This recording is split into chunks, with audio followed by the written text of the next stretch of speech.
حضرت امام حسین عالی مقام رضی اللہ تعالیٰ عنہ کی شہادت مبارکہ سے جو ہمیں اسباق ملتے ہیں اس میں سے ایک سبق آپ کی خدمت میں عرض کرنے۔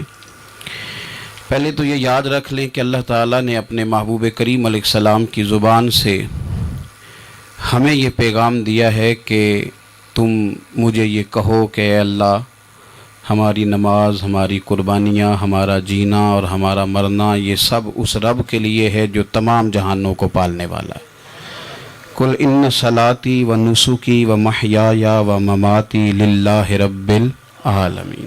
آپ فرما دیجئے بے شک میری نماز، میری قربانیاں، میرا دنیا میں رہنا، پردہ کرنا سب اس رب کے لیے جو تمام جہانوں کا پالنے والا ہے۔ سب سے پہلے تو اپنی زندگی کے اندر 24 گھنٹوں میں سے اچھے طریقے سے سوچ کر، سمجھ کر، فکر کر غور کریں کہ ہمارے پاس 24 گھنٹوں میں سے کتنا وقت ہے جو ہم نے صرف اس لیے صرف کیا ہے کہ ہمارا دین کچھ تھوڑا سا آگے بڑھ جائے اور دین کے لیے ہم کچھ اپنے آپ کو پیش کر سکیں۔ اپنے وقت کا تعین کریں، اس کے بعد پھر اپنا جتنا مال اللہ نے دیا ہے اس مال میں سے آپ دیکھیں کہ ہم کیا اس میں سے اتنا کچھ نکال رہے ہیں جو تھوڑا بہت ہمارے مذہب کے لیے، دین کے مشن کے لیے کام آ جائے۔ کچھ نہ کچھ آپ باعث بنے دین پھیلانے کا۔ رسول کریم صلی اللہ علیہ وسلم نے اس ڈیوٹی کو اس رنگ میں بیان کیا ہے۔ حضور نے فرمایا کہ بلغوا عنی ولو آیا، ایک آیت تم تک پہنچ گئی ہے، اب میں تمہاری ڈیوٹی لگا رہا ہوں کہ تم نے اس آیت کو آگے پہنچانا ہے۔ صحابہ اگر ابلاغ دین نہ کرتے، تبلیغ نہ کرتے، اپنے پاس چیزیں رکھتے تو ہم تک دین پہنچتا نہ۔ انہوں نے بڑی ذمہ داری کے ساتھ، روایت حدیث کا معاملہ ہو یا حفظ دین کا، بڑی ذمہ داری کے ساتھ پھر ہمارے محدثین نے محنت کی اور کتابیں جمع کر کے ترتیب دے کے ہم تک پہنچائیں۔ ہماری یہ ذمہ داری ہے کہ ہم خیر کی بات آگے پہنچائیں، خیر کی بات۔ ہمیں بڑی مثالیں آتی ہیں، بڑی ساری چیزیں ہمارے پاس ہوتی ہیں، بڑا کچھ ہم کہہ سکتے ہیں، بڑی ہمیں کہانیاں یاد ہوتی ہیں، تو یہ تو ہمیں الجھا دے گا یہ سارا معاملہ۔ کیا یہ اچھا ہو کہ ہم جمعے والے دن اپنے خطیب صاحب سے جو حدیث سنتے ہیں اسے اچھے طریقے سے ذہن میں بٹھائیں اور پھر پورا ہفتہ گھر کے اندر، بازار کے اندر، گلی کے اندر، دوستوں میں، بچوں میں جب بھی بیٹھیں تو اپنی بات مدینے والے رسول کی بات سے شروع کریں۔ اور آپ کو ذائقہ اتنا ملے گا کہ کسی نے حضرت ابو ہریرہ رضی اللہ تعالیٰ عنہ سے پوچھا تھا کہ آپ کو کیا شہد لگا ہوا ہے کہ ہر وقت لوگ آپ کے گرد بیٹھے رہتے ہیں، ہر وقت مجمع ہی رہتا ہے؟ کچھ لوگ ہوتے ہیں نا جی، وہ بیٹھ جائیں تو محفل ہو جاتی ہے، چلنے لگیں تو جلوس ہو جاتا ہے۔ کچھ لوگ ہوتے ہیں تو کہا حضرت آپ کون سا شہد ہے؟ تو حضرت ابو ہریرہ فرمانے لگے شہد میاں کوئی بھی نہیں، میں نہ کسی کو اپنی بتاتا ہوں، نہ باپ دادا کی بتاتا ہوں، نہ برادری قبیلے کی بتاتا ہوں، میں تو جس کو بھی بتاتا ہوں محمد عربی کی بات ہی بتاتا ہوں۔ تو بس یہ آپ سمجھ لیں کہ میری بات بن گئی ہے تیری بات کرتے کرتے۔ تو ایک یہ بات آپ نے ذہن میں رکھنی۔ دوسرا پیغام میرا آپ کے لیے یہ ہے آج کی اس خوبصورت بزم میں کہ دین اور دیندار لوگ ایک نیکی کریں کہ وہ لوگوں کے دلوں میں اگر دین کی محبت نہیں بھر سکتے تو کم از کم نفرت تو نہ بھریں۔ اب تو یقین کریں کہ تکلیف روز بروز بڑھتی چلی جا رہی ہے۔ یوں لگتا ہے کہ دین دنیا میں صرف بحث کرنے کے لیے آیا، لڑائیاں ہی لڑائیاں، مناظرے ہی مناظرے، بحث ہی بحث۔ کیا شکل دکھا رہے ہیں ہم لوگوں کو مذہب کی کہ اس میں صرف بحث ہے، لڑائی ہے۔ نبی پاک صلی اللہ تعالیٰ علیہ وسلم کم ناراض ہوتے تھے، لیکن مسلم شریف میں حدیث ہے، کچھ لوگوں نے شکایت لگائی کہ یا رسول اللہ صلی اللہ علیہ وسلم ہماری مسجد کا امام لمبی نماز پڑھاتا ہے، کوئی اتنا قابل تعزیر جرم تو نہیں تھا، نماز لمبی پڑھاتا ہے۔ تو مسلم شریف میں ہے کہ اللہ کے محبوب صلی اللہ تعالیٰ علیہ وسلم غضبناک ہوئے، اور لفظ کیا ہے؟ حضور فرمانے لگے میں لوگوں کو دین کے قریب کرتا ہوں، تو دور کرتا ہے۔ فرمایا خود پڑھنی ہو تو جتنی مرضی لمبی پڑھنا، لیکن لوگوں کو مختصر نماز پڑھا تاکہ وہ دین کے قریب آئیں۔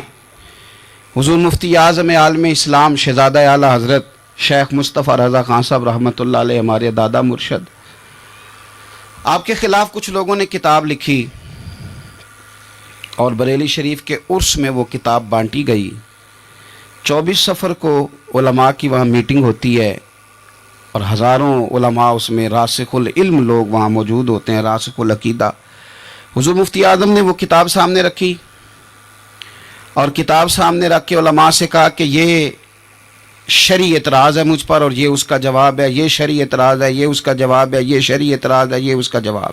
جو شرعی اعتراض تھے ان کے جوابات دے دیے۔ فرمایا کچھ انہوں نے نا اخلاقی اعتراضات کیے ہیں تو میں کسی کی ذات پر اتر کر بات نہیں کرنا چاہتا۔ کچھ انہوں نے ذاتی اعتراضات کیے ہیں، اور جو مہذب قومیں ہوتی ہیں وہ کسی شخص کی شخصیت پر اتر کر، نیچے اتر کر بات نہیں کرتی۔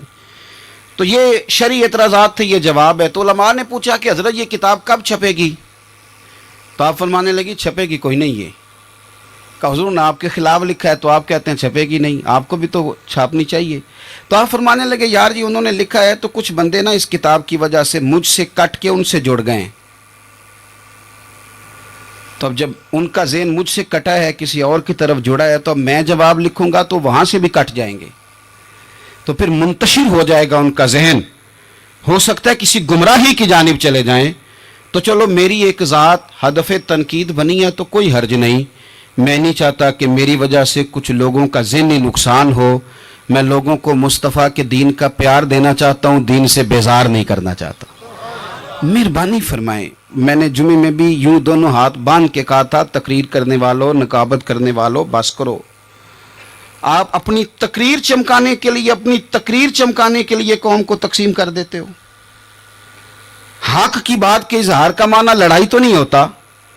ہمارے جتنے بزرگ تھے وہ سارے حق کی باتیں کرتے رہے، لیکن اتنا انتشار، اس قدر زیادہ جو ہے وہ تانا زنی، اس قدر زیادہ خوف کا معیار۔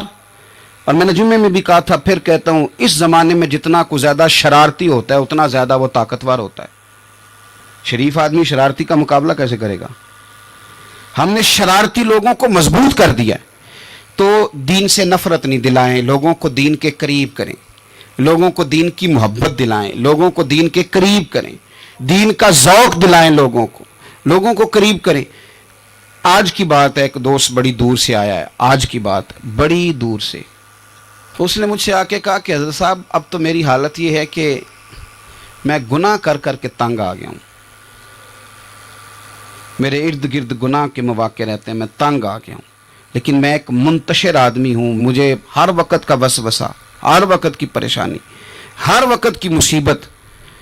وہ کہتا ہے میں جس عالم کے، درویش کے، صوفی کے، مولوی کے قریب جانے لگتا ہوں اس کے خلاف مجھے کوئی نہ کچھ مل جاتی ہے۔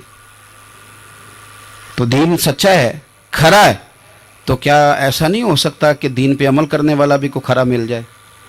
میں جدھر جاتا ہوں مجھے کوئی نہ کوئی اس بندے کے خلاف کہانی مل جاتی ہے۔ تو یاد رکھیں، جب لوگ دینداروں سے نفرت کرتے ہیں تو پھر دین سے نفرت کرنے لگتے ہیں۔ یہ ہم نے تباہی کر دی ہے، ہم نے ظلم کی انتہا کر دی۔ مہربانی فرمائیں، یہ بڑا صاف ستھرا دین ہے، یہ بڑا پارسا دین ہے، یہ بڑا کھرا دین ہے۔ اور یہ جو آپ کو لوگ بتاتے ہیں نا سارے غلط ہو گئے، کہ میں صرف ٹھیک بچا ہوں، تو انہیں بتاؤ تمہاری بات مانے کہ مدینے والے رسول کی بات مانے۔ نبی پاک صلی اللہ علیہ وسلم نے فرمایا میری امت کبھی گمراہی پر جمع نہیں ہوگی، یہ نہیں ہو سکتا کہ ساری گمراہ ہو جائے۔ تو اس لیے انتشار کا مزاج چھوڑیں اور لوگوں کو میٹھا، ٹھنڈا، پیارا، خوبصورت دین لوگوں تک پہنچائیں، میٹھی بات کریں اور اچھے طریقے سے لوگوں تک پیغام حق پہنچائیں۔ لوگ کہتے ہیں جی میں بات سچی کرتا ہوں اس لیے تلخ رہتا ہوں۔ نبی پاک سے زیادہ سچی بات تو کوئی بھی نہیں کرتا تھا، حضور بات بھی سچی کرتے تھے اور لہجہ بھی شہد سے زیادہ میٹھا ہوتا تھا۔ تو یہ کون سی کہانی سنا رہے ہو؟ نہیں کہ میں کڑوا اس لیے ہوں کہ میں سچ بولتا ہوں، سچ کڑوا نہیں ہوتا، سچ تو شاندار ہوتا ہے، سچ تو سونا ہوتا ہے، سچ کا تو چہرہ نکھرا ہوا ہوتا ہے، سچ کہاں کڑوا ہوتا ہے؟ کڑوا کسیلا تو ہے، اس لیے تو نے ساری تباہی اتار دی۔ تیسری بات، آج کی اس گفتگو میں تیسرا پیغام امام علی مقام کی شہادت کے لحاظ سے یہ سنیں کہ ضروری نہیں کہ جو بات آپ کر رہے ہوں سارے لوگ اسے ایگری بھی کریں، یہ بھی ضروری، تو سب کو منوانے کا مزاج بھی چھوڑ دیں، یہ بھی امام حسین کا پیغام ہے۔ اس وقت تو ڈھیر سارے لوگ یزید کی طرف چلے گئے تھے، اور امام علی مقام میدان میں نکلے اور معمولی آدمی نہیں، نواسہ رسول، جگر گوش ہے بطول. یہ جو کربلا کی ریت پہ خون بہا ہے، یہ آپ کو پتہ ہے خون کس کا ہے؟ یہ رسول کریم کا خون ہے، یہ نبی کریم کا خون بہا ہے. اللہ کرے آپ کو سمجھ آئے. نبی پاک کا خون بہ گیا، لیکن 4.5 سال حکومت پھر بھی یزید کر گیا. آپ کو کس بات کی جلدی ہے کہ سارے لوگ مان جائیں اور سارے ہمارے پیچھے لگ جائیں اور سارے جو میں کہہ رہا ہوں اس کے پیچھے لگ جائیں؟ یہ آپ کو جلدی کیوں ہے؟ مجھے جلدی کیوں ہے؟ بھئی وہ 4.5 سال پھر بھی نکال گیا. حضرت یوسف علیہ السلام پر جناب زلیخا نے الزام لگایا تھا. حضرت یوسف سچے تھے، پر پورے مصر میں اس نے بات بھی پھیلا دی. 12 سال جیل میں بھی رہے تھے تو سچے نا، لیکن اس سچ کو نکھرتے 12 سال لگ گئے. لیکن رب کریم نے فرمایا یوسف سچے ہو، پر 12 سال پھر بھی جیل میں رہنا پڑے گا. سچے بھی ہو، کھرے بھی ہو، پر 12 سال جیل میں رہے. پر عرش کے مالک نے فرمایا پہلے آپ مصر کے قیدی تھے، اب آپ کا سچ نکھر گیا ہے تو مصر کا حکمران بنا دیا جائے گا. چوتھی بات یہ سنیں اور اچھے طریقے سے. ہمارے ہاں نا ہماری محفل رہ گئی ہے، تنہائی ختم ہو گئی ہے. تھوڑا تنہائی میں رہنا بھی شروع کریں. تنہائی میں کس طرح رہنا ہے؟ مصلی کے ساتھ، عبادت کے ساتھ، درد کے ساتھ، سوز کے ساتھ، یعنی ذوق کے ساتھ. کوئی نعت چلا لیں آپ، اور آپ ہوں، کلام ہو اور مدینے والے رسول کی یاد ہو. بے آباد نہ رکھیں، اپنے دل کو آباد رکھیں. یہ تھوڑی بہت مل کے عبادت ہے تو کر لیں، ورنہ اکیلے بھی ہم پلاننگ ہی کرتے رہتے ہیں، دوستوں میں بھی سازشی کرتے رہتے ہیں. دفع کریں، سیاستیں ہوتی رہتی ہیں، یہ کب جان چھوڑتی ہیں.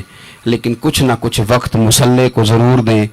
9-10 محرم کی درمیانی رات عمر بن سعد امام علی مقام کے خیمے میں آیا اور آ کے کہنے لگا حسین باتیں 2 ہی ہیں، اب یزید اور عبید اللہ ابن زیاد اور دیگر کوئی اور بات سننے کو تیار نہیں ہوتے.